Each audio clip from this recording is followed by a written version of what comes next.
এয়া চাওকচোন আপোনালোকে কি হৈ আছে। কৃষ্ণলম্ভা ছোৱালীগৰাকীক মানুহে গাড়ীৰে আদৰি অনা হৈছিল। গাড়ীৰ লানি নিচিগা ভিৰ। চাওক আপোনালোকে গাড়ীৰ লাইন কিমান আছে, তেখেতৰ লগত কিমান ভক্ত আছে চাওক।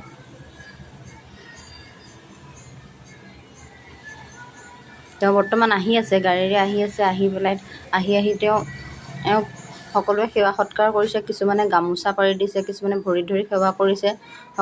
সকলো ভক্তই তেওঁক সেৱা কৰি আছে। তাৰপিছত তেওঁ মন্দিৰলৈ সোমাই গৈছে। সোমাই গৈ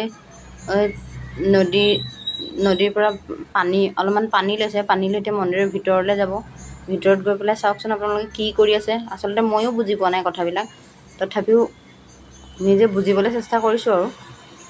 আপোনালোকে চাই গৈ থাকক তেওঁ কি কৰি আছে। আজি কৃষ্ণ তেওঁ গাঁৱৰ পৰা আঁতৰি যাবনে নে নাযাবনে, ভিডিঅ'টো শেষলৈকে চাই থাকক। চাই থাকিলে বুজি পাব নিশ্চয়। এতিয়া তেখেতে গৈ পেলাই মন্দিৰত গাখীৰ ঢালিব। গাখীৰ ঢলাৰ পিছত মন্দিৰত পূজা পাতল কৰিব। ভিডিঅ'টো শেষলৈকে চাই থাকিব আপোনালোকে।